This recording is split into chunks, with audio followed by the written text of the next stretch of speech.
भागी मतलब क्या है? आपकी शक्ति का कितने भी आप शक्तिमान हो, परंतु दूसरा मनुष्य जब शक्तिशाली फील ना करे आपके सहयोग से, आपकी उपस्थिति से, आपके मार्गदर्शन से, तो कोई मतलब ही नहीं है आपकी शक्ति का। तो वही सच्चा शक्तिमान है, तो दूसरों को भी शक्ति दे सके। और सूर्य स्वयं तो शक्तिमान है, पूरे ब्रह्मांड को भी शक्ति दे रहा है, ऊर्जा दे रहा है, इसलिए सूर्य वंदनीय है, पूजनीय है। ऋषि मुनियों ने शक्तिमान सूर्य का अनुभव करने के बाद प्रार्थना की, स्तुतियाँ लिखी। और मैं तो ये कहूँगी कि धर्म को सबसे पहले विश्व में विज्ञान के स्तर तक किसी ने समझाने का प्रयत्न किया है तो हमारे ऋषि मुनियों ने किया है। हमारे ऋषि मुनियों ने, धर्म का अर्थ एक है गुण धर्म। विज्ञान भी गुण धर्मों पर खड़ा है और प्रकृति भी गुण धर्मों पर खड़ी है, और प्रकृति का अपना एक मौलिक धर्म है। तो प्यारे भक्तों, कहने का तात्पर्य ये है कि मनुष्य जैसे जैसे विकसित होता गया वैसे वैसे उसके प्रश्न बढ़ते गए, और बढ़ते हुए प्रश्नों के साथ, संशयों के साथ वह इतना कंफ्यूज होता गया कि क्या करे, क्योंकि धर्म भी इतने बढ़ गए, धर्म गुरु भी इतने बढ़ गए, धर्म की बातें भी इतनी बढ़ गई कि धीरे धीरे मनुष्य का धर्म मंदिर, मस्जिद, संप्रदाय और सिंबल्स तक सीमित रहे और कुदरत से आदमी दूर चला गया। दूसरा प्रश्न ये आया, ये प्राण प्रश्न में कहूँगी इसे, कि जैसे जैसे मनुष्य विकसित होता गया, धन प्राप्त करता गया, तकनीकी दुनिया में विकसित होता गया, वैसे वैसे उसकी संवेदनाएं कम होती गई, और संवेदनाओं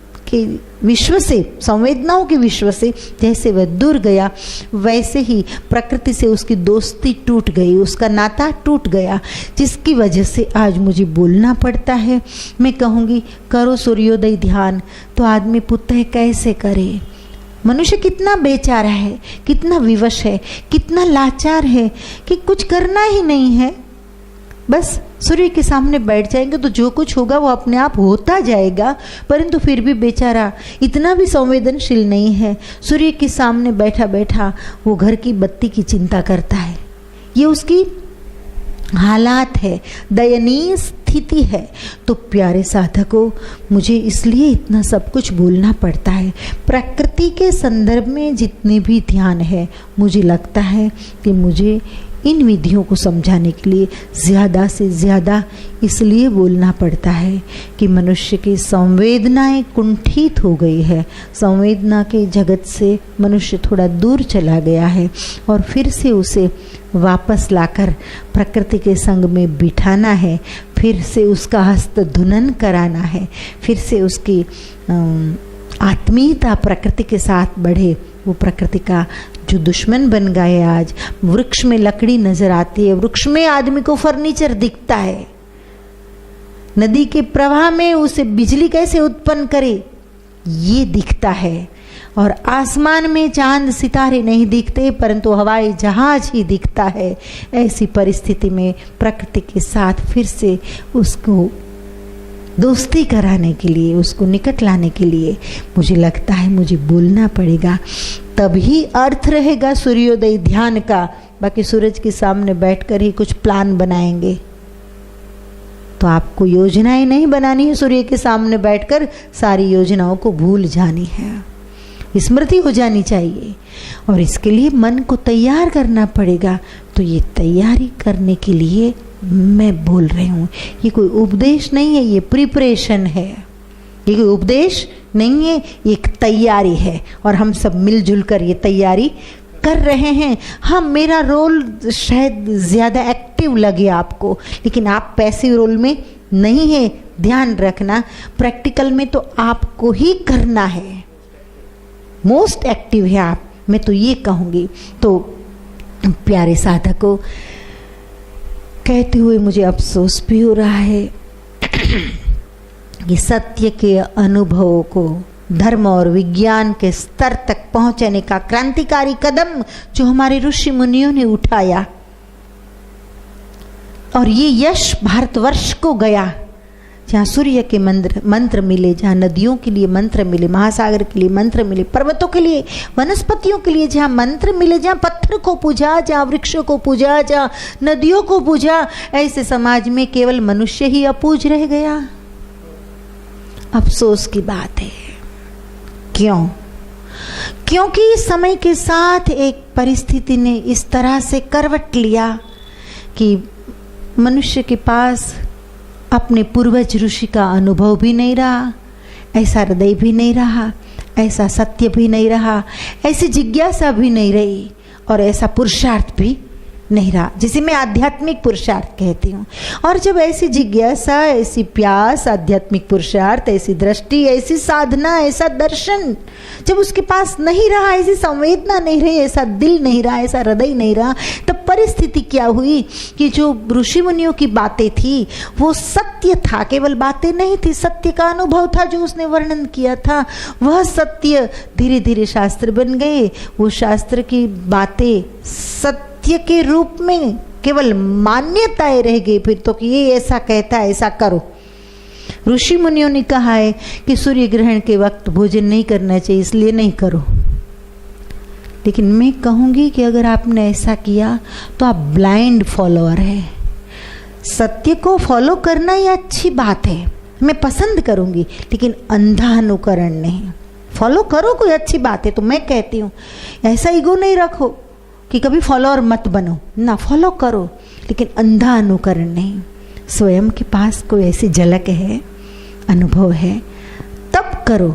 50 आदमी यहाँ आकर ध्यान में बैठते तो 51वां भी बैठ गया और उसने मान लिया 50 ध्यान करते, माता जी के साथ ध्यान लगता है माता जी के चरणों में बैठकर, तो मुझे भी लग जाएगा, तो ये अंधा अनुकरण है। नहीं, मैं कहती हूँ 50 की जगह भले 5 रह जाओ, परंतु मैं जो कह रही हूँ मेरा अनुभव है, उसको आपका अनुभव पहले बनाओ। मैं कहती हूँ कि सूर्य के सामने भीतर का सूर्य उग निकलेगा, तो ये मेरा अनुभव है।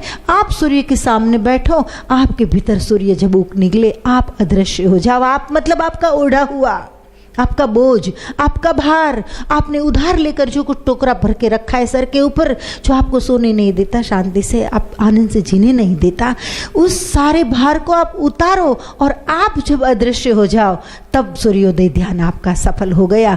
मैं कहूँ और आंख बंद करके बैठो तो आप ब्लाइंड फॉलोअर हो गए। I don't want blind follower to me. मुझे नहीं चाहिए, नहीं चाहिए ऐसी भीड़ मुझे। कोई भी नहीं रहेगा तो भी चलेगा, नहीं। अंधी दुनिया के सामने सौंदर्य को दिखाने से क्या फायदा?